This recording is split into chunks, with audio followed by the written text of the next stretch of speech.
Sou João José Carneiro, médico formado pela Faculdade de Medicina de Ribeirão Preto da Universidade de São Paulo em 1965, da qual me tornei professor titular aposentado de cirurgia torácica e cardiovascular.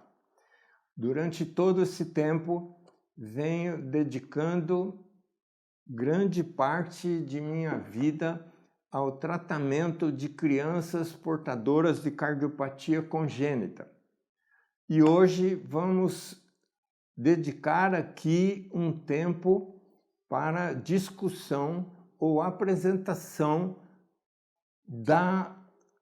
de um complexo patológico muito grave que é a hipertensão pulmonar.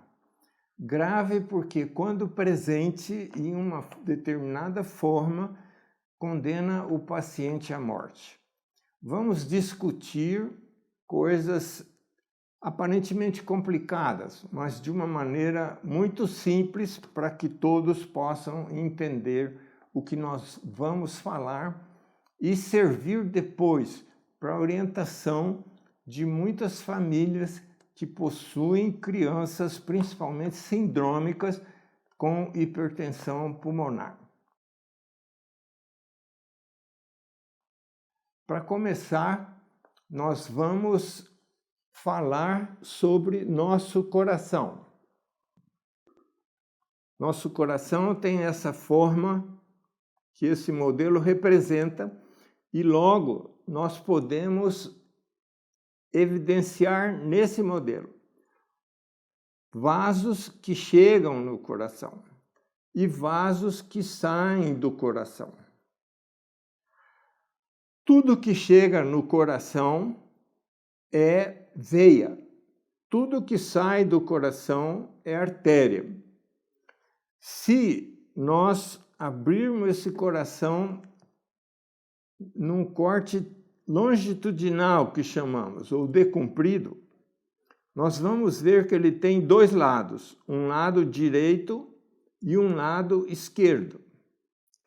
Cada lado do coração é dividido em duas partes, uma superior e uma inferior. As partes superiores são chamadas de átrios e as partes inferiores são chamadas de ventrículos. As partes superiores, ou os átrios, são praticamente câmaras reservatórias. A direita recebe sangue que vem do corpo, que está voltando do corpo, e a esquerda, sangue que está voltando dos pulmões. Vocês estão percebendo que existem cores diferentes. O sangue que volta é um sangue escuro, o sangue que vai é um sangue vermelho rutilante. O escuro tem concentração alta de gás carbônico e o sangue vermelho rutilante, a concentração alta é de oxigênio. Pois bem, o sangue que volta do corpo, precisando de oxigênio, enche o átrio direito, passa por essa válvula, enche o ventrículo direito, que bombeia para os pulmões. Pulmão direito, pulmão esquerdo. Lá nos pulmões, há troca do gás carbônico pelo oxigênio e o sangue se torna vermelho rutilante e vai voltar para o coração, mas para o lado esquerdo. Enche o átrio esquerdo, passa por essa válvula, enche o ventrículo esquerdo, que vai bombeá-lo para o corpo através da artéria aorta. Lembram bem, veia, artéria e artéria. Essa vai para o pulmão, é a artéria pulmonar, essa vai para o corpo, é a artéria aorta. Essa noção é muito importante para entender a circulação. Pois bem, o coração, dessa forma, é dividido em duas metades, e essa divisão tem que ser perfeita, para que não haja passagem de sangue de um lado para o outro. Caso contrário, vai haver mistura de sangue. Quando o sangue passa da esquerda para a direita, o problema não é muito sério até um determinado tempo. Mas quando o sangue passa da direita para a esquerda, contaminando o sangue rico em oxigênio, com sangue pobre em oxigênio, a primeira coisa que nós vamos notar nessas crianças é a cor azulada de seus dedos e de seus lábios. E isso chama muita atenção. Entretanto, nós vamos ver no desenrolar aqui que defeitos que determinam a passagem de sangue da esquerda para a direita, ao longo do tempo, se não tratados, vão determinar uma mudança das pressões, que no adulto é maior na esquerda do que na direita. Se isso acontecer, as pressões do lado direito se tornam maior que no lado esquerdo, obrigando o sangue a passar para a esquerda e não ir para o pulmão. Vamos guardar esses detalhes e vamos mostrar em seguida alguns aspectos da nossa circulação com referência a o que nós chamamos de artéria e veia. Lembram? Artéria sai do coração, veia chega no coração. Vimos nosso coração, com suas partes e com sua função. Ele vai comandar a circulação. As válvulas que tem dentro do coração servem para direcionar a circulação. Portanto, o sangue que vem do corpo, vai para o pulmão, do pulmão volta para o coração e do coração vai para o corpo. Isso é um sistema, comparado à eletricidade, um sistema em série. Há situação em que essas circulações, a pulmonar e a do organismo, são em paralelos e constituem um defeito muito sério.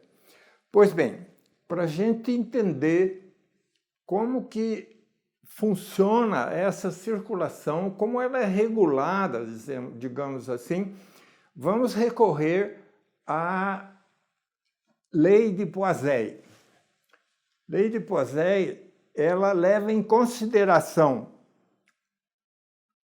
vários elementos, dentre eles o movimento do líquido dentro de tubo. Isso é um sistema rígido, é um sistema mecânico. Então vamos considerar assim: o movimento dos líquidos dentro do tubo é chamado de fluxo. Isso nós vamos usar muitas vezes também. Vamos representar por F.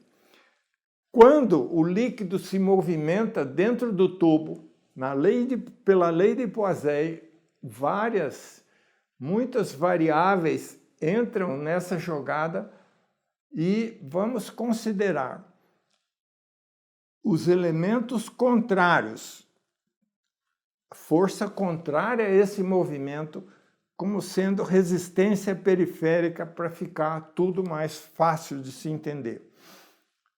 Na realidade, a fórmula tem muitas variáveis e para explicá-la em detalhe fica complicado.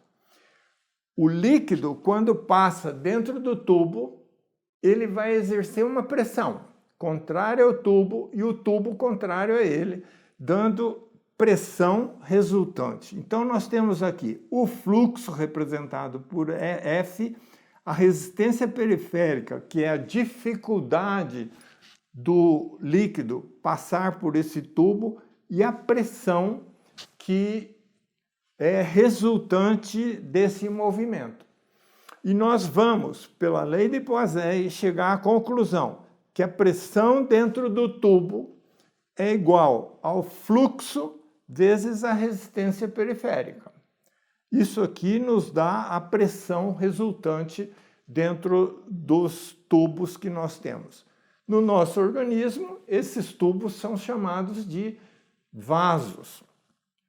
Se nós detalharmos essa fórmula, essa lei de Poiseuille, de uma maneira muito simplista, consideramos aqui uma bomba, aqui um reservatório e outro reservatório. Essa bomba vai bombear líquido do reservatório 1 para o 2.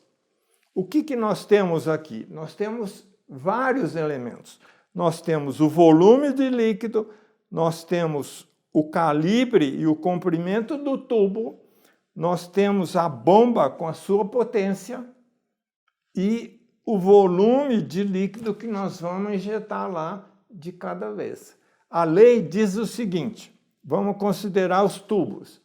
Além do comprimento, o que é mais importante, a lei diz assim, a pressão resultante aqui é inversamente proporcional à quarta potência do raio. Ou seja, quanto menor o calibre do vaso, maior a pressão. Quanto maior o calibre do vaso, menor a pressão. Então, consideramos um determinado calibre com uma pressão P. Se nós reduzirmos esse calibre, a pressão aumenta muito. Por exemplo, não é transformar esse vaso de 2,5 cm de diâmetro para um vaso de 1 centímetro, a pressão aqui não só dobra, ela aumenta a quarta potência desse raio. E isso é muito importante. Se nós trocarmos a bomba, passarmos de uma bomba, por exemplo, de 1 cavalo para 2 cavalos, a pressão lá vai aumentar. E se nós mudarmos o volume bombeado, a pressão também vai variar. Será que no nosso corpo nós podemos mudar os tubos como mudamos nesse modelo físico? Vamos ver. Quais são nossos tubos? No nosso organismo nós temos os vasos, que são as artérias e as veias. Qual a diferença da artéria para a veia? Está exatamente nessa camada média. Os vasos têm uma camada periférica, que é contenedora dos seus componentes, tem uma camada interna chamada íntima, essa é adventícia, aquela é íntima, e entre a adventícia e a íntima tem musculatura. As artérias são diferentes das veias porque o componente muscular é maior na artéria do que na veia. Por isso, essas artérias podem mudar seu calibre. Se elas mudam o seu calibre, nós estamos trocando os tubos. Em posição de repouso, em situação de repouso, em que a pessoa está despreocupada no seu trabalho rotineiro, o calibre é 1. Se ela é submetida a uma situação de nervosismo, de estresse, de medo, de frio, de dor, a artéria fecha. Ora, pela lei, se essa artéria fecha, aumenta a resistência, aumenta a pressão. Numa posição de sono, que a pessoa está tranquila, não tem pesadelo, a artéria dilata por causa da sua musculatura.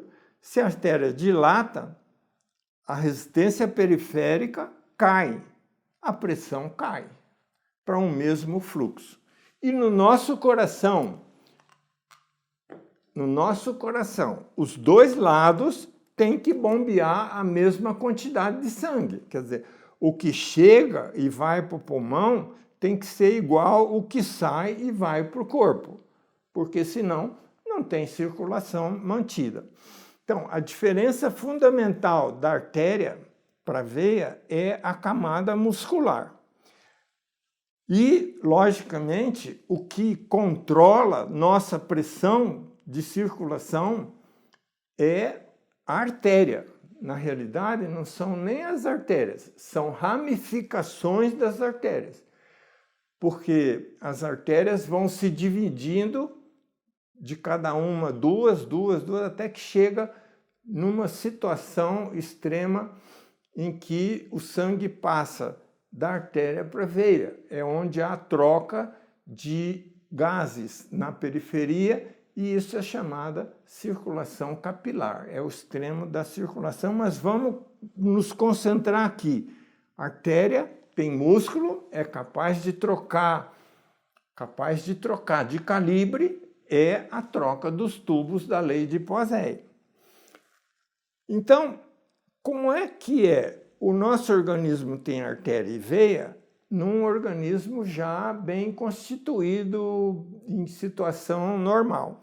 Como é que será a situação das artérias pulmonares?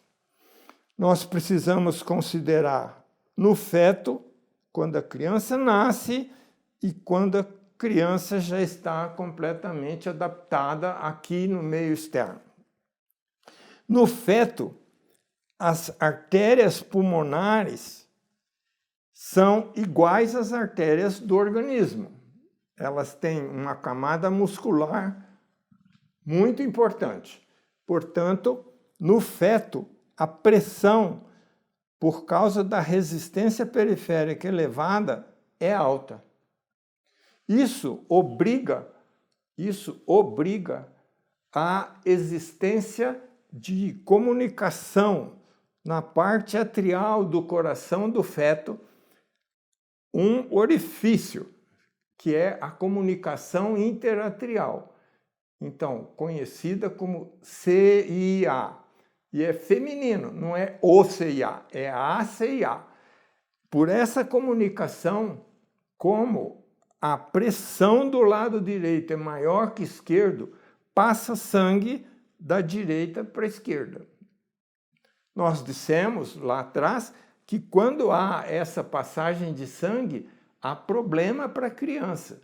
No feto, quando nós estamos dentro do útero da mãe, isso é fundamental. Por quê? Porque os pulmões não estão expandidos, a pressão no pulmão é muito maior e, se não houver essa comunicação, o coração direito não vai suportar, porque ele tem menor massa muscular.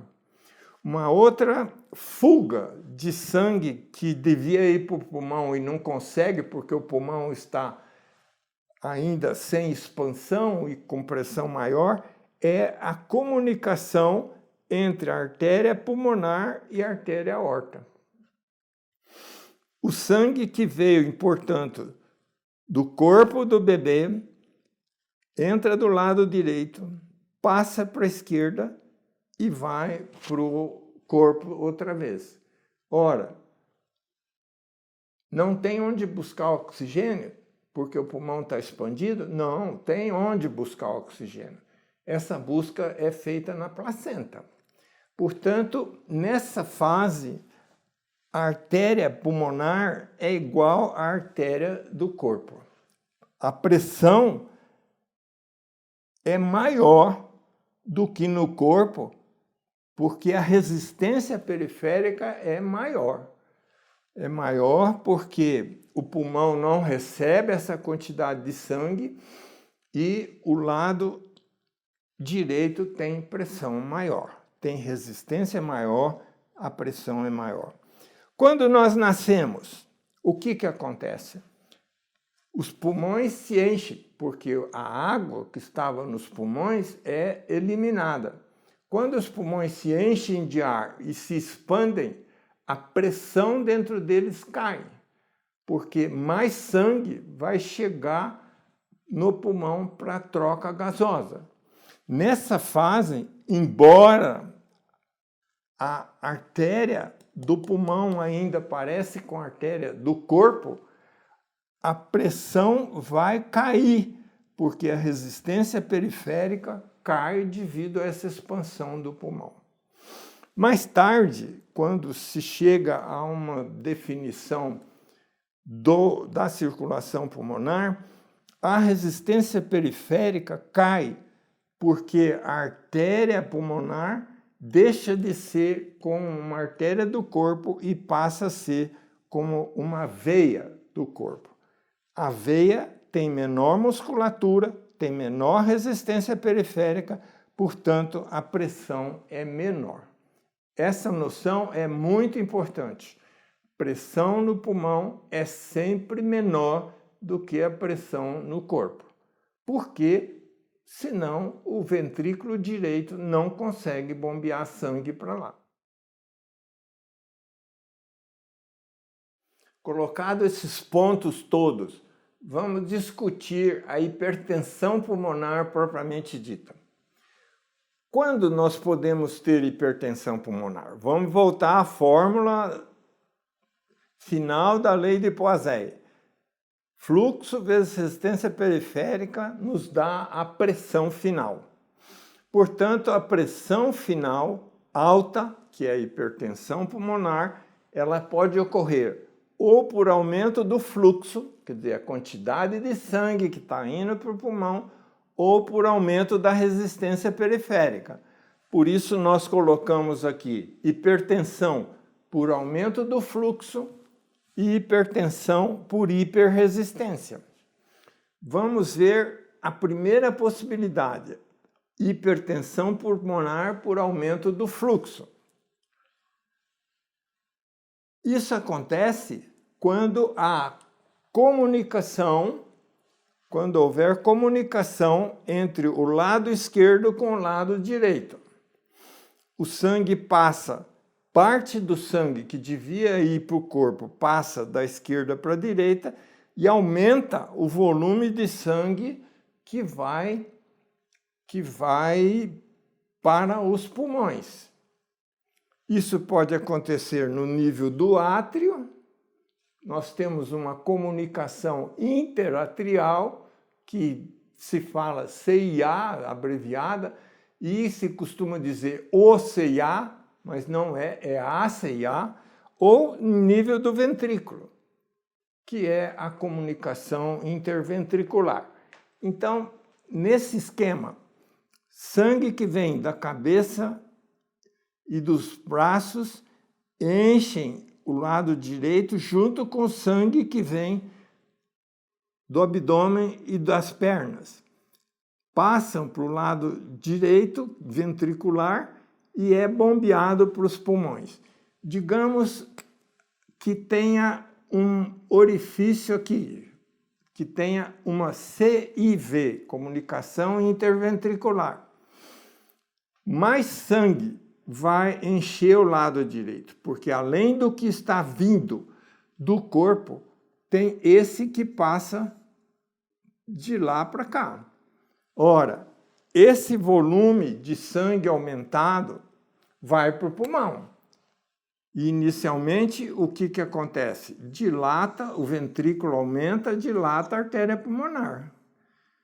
Para aceitar essa quantidade maior de sangue que está passando da esquerda para a direita, sem trazer sintoma, sem trazer sinal, porque é sangue bom misturado com sangue ruim. É sangue com oxigênio misturado com sangue com oxigênio.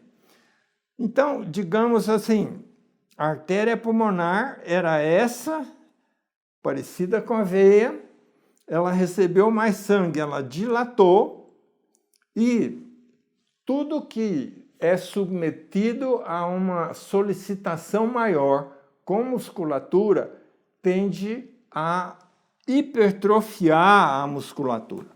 Mas existe uma fase antes disso.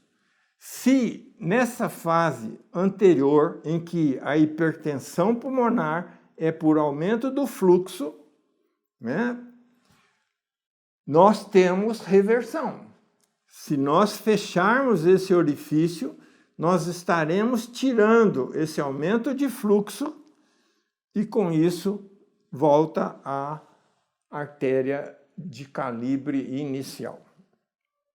Mas, se isso não acontecer, essa artéria pulmonar que tem a camada muscular igual a da veia do corpo vai se hipertrofiar. E isso vai aumentar a resistência periférica, vai aumentar a pressão dentro da vasculatura pulmonar. Diferente de hipertensão, por aumento do fluxo. Então, por isso que está colocado aqui, hipertensão pulmonar por aumento do fluxo, hipertensão pulmonar por aumento da resistência. Lembrar sempre que no aumento do fluxo, se o defeito for corrigido, volta às condições normais e a criança vai sobreviver sem problemas futuros.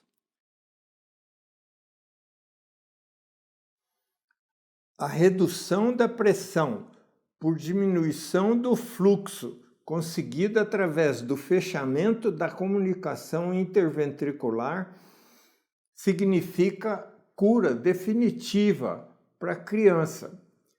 Por isso, esse procedimento é chamado de cirurgia curativa. Para que ela seja feita, há necessidade de condições ideais para se fazer, o que nem sempre encontramos na criança sindrômica, que pode ter baixo peso, outras complicações, como, por exemplo, renais, cerebrais, e nessa situação, como é que nós vamos impedir o assestamento da hipertensão pulmonar? Nós podemos fazer isso por falta de condições ideais para uma cirurgia corretiva através do que nós chamamos de bandagem da artéria pulmonar. Bandagem, colocação de uma cinta, de uma banda ou de um anel na saída da artéria pulmonar do coração para os pulmões, como nós estamos vendo aqui. Mas, lembrem bem, é uma cirurgia paliativa, feita para que a criança consiga, no futuro, alcançar aquelas condições mínimas para uma cirurgia cardíaca que nós chamamos aberta e que é mais complexa. Veem bem, aqui nós temos a comunicação interventricular que leva a um aumento da artéria pulmonar e vocês estão vendo a aorta aqui propositalmente bem menor. É o que nós encontramos nessas crianças.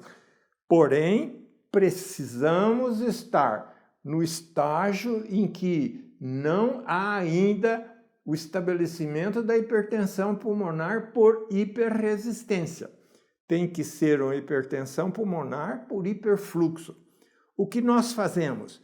Passamos uma banda, uma cinta por trás da artéria e fechamos essa banda por cima da artéria pulmonar. Vocês estão vendo? Criamos um anel, criamos uma banda, uma cinta. Com isso, o fluxo que vai para os pulmões cai, logicamente a pressão vai cair. É uma cirurgia mais simples, mas nem por isso sem risco, porque quando ela é indicada, a criança não tem condições ideais, o que torna a cirurgia de risco também.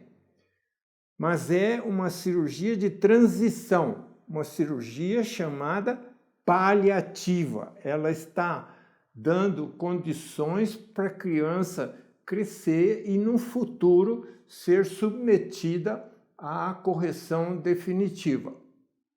Lembrem bem, é uma cirurgia de transição, não deixa de ser uma cirurgia de risco, dadas as condições da criança, e que vai exigir, no futuro, uma correção definitiva, uma cirurgia curativa.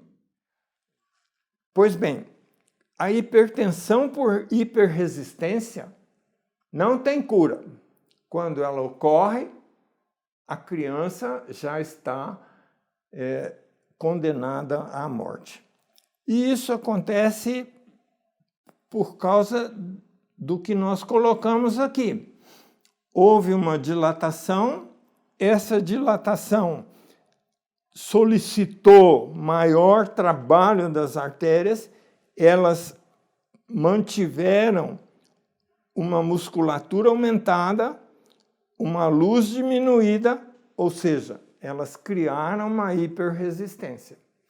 Então, a hiperresistência pode ser consequência da evolução do hiperfluxo, ou então, no feto, como nós vimos lá atrás, a artéria do pulmão é igual à artéria do corpo.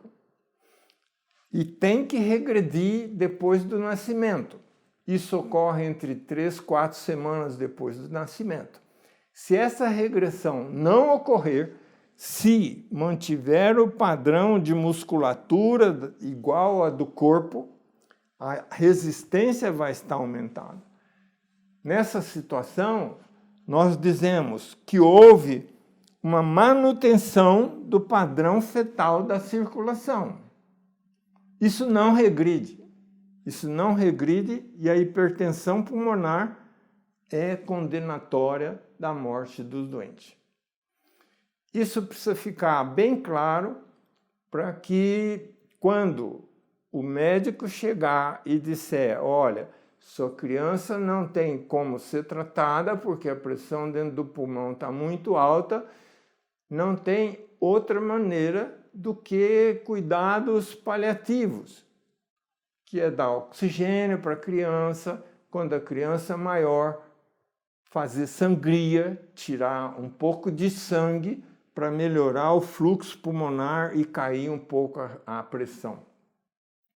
Então, isso aqui é muito sério na maneira de tratar as crianças, na maneira de indicar ou não um tratamento cirúrgico definitivo.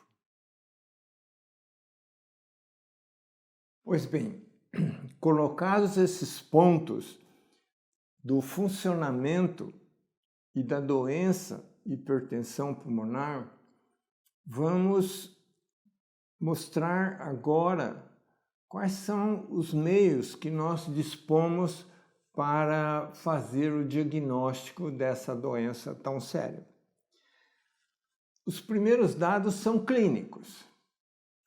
Vamos considerar uma criança que nasceu com uma CIV, comunicação interventricular.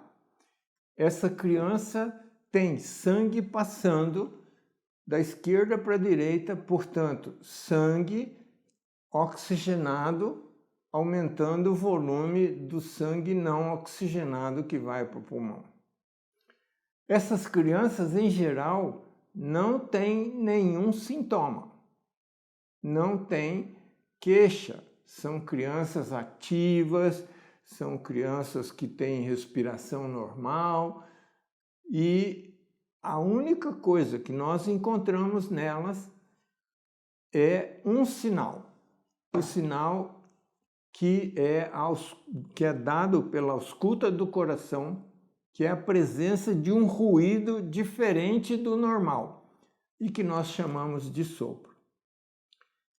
Então, o sopro é consequência de um defeito no coração. O sopro não é o defeito, mas sim o defeito que leva ao sopro. Nós não tratamos o sopro, nós tratamos o defeito e com o tratamento desaparece o sopro. Pois bem, esse é um dado clínico que vai até o ponto em que há aumento de pressão em território pulmonar e o fluxo, a passagem de sangue, se inverte. Ao invés da esquerda para a direita, vai ser direita e esquerda. Aí a clínica é muito rica, porque a criança vai ter suas extremidades, os dedos e os lábios arroxeados, vai ter falta de ar e com a progressão isso vai ficando cada vez pior, com o aumento do fígado e outras coisas mais. Então, nós temos aí a clínica. Em segundo lugar, o eletrocardiograma pode mostrar, nesses casos, aumento das câmaras direitas. Mas o diagnóstico vem mesmo com o ecocardiograma, o ultrassom do coração. O ultrassom do coração vai mostrar o defeito, vai mostrar o sentido da passagem de sangue de uma câmara para outra e vai medir a pressão em território pulmonar. Isso é muito importante, porque se houver hipertensão pulmonar, já disse várias vezes, não tem mais o que fazer para essas crianças. E, finalmente, aqueles casos em que há dúvida se o eco está correto ou se pode haver ainda um componente de hiperfluxo, o diagnóstico final é dado pelo cateterismo cardíaco.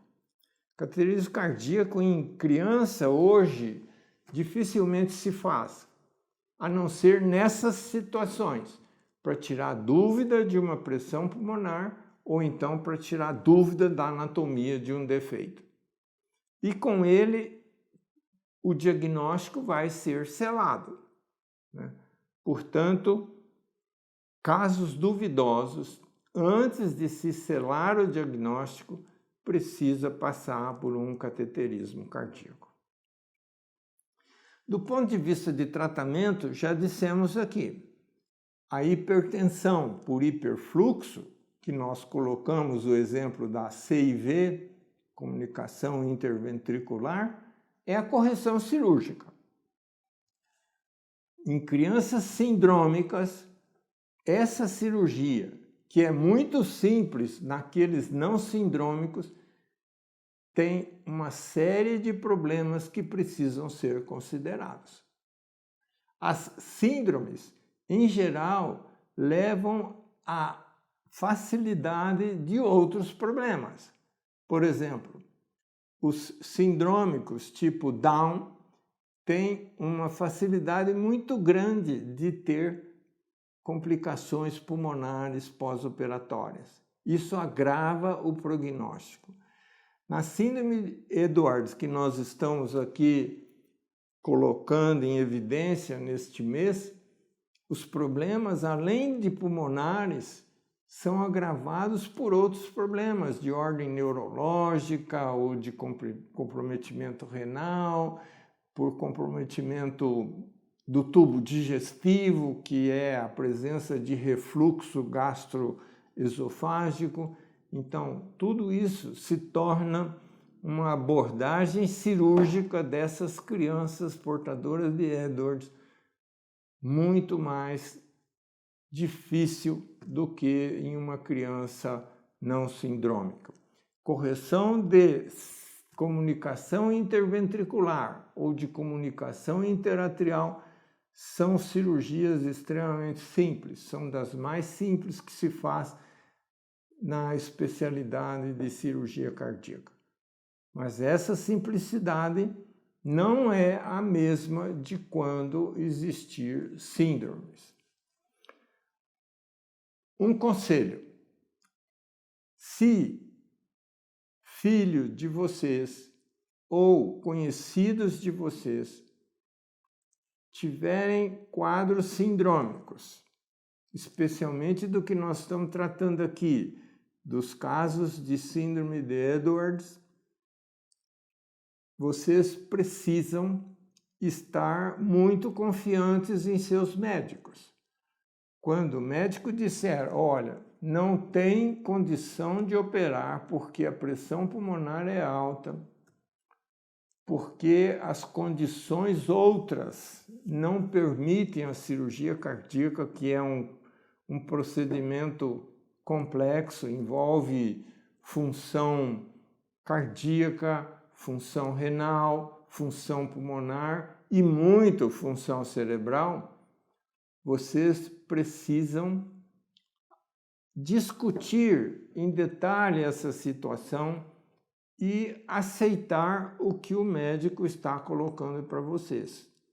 Se vocês tiverem dúvida, vocês podem solicitar uma junta médica, uma associação de 2, 3 médicos que trabalham no mesmo setor para discutir o caso do seu filho e não se colocar de saída contra o seu médico. Isso pode trazer dificuldade no relacionamento médico-paciente, com repercussão ruim para o tratamento da criança. Era isso que eu queria colocar. Espero que, de uma maneira simplista, vocês possam ter entendido o que é a hipertensão pulmonar, o obstáculo que essa doença, quando presente, traz para o tratamento definitivo desses pacientes. E quero deixar aqui um reconhecimento muito grande à Associação Síndrome do Amor, principalmente através de sua presidente Marília, que trabalhou herculeamente nesse mês para trazer a vocês temas tão interessantes como esse que nós discutimos aqui. Obrigado.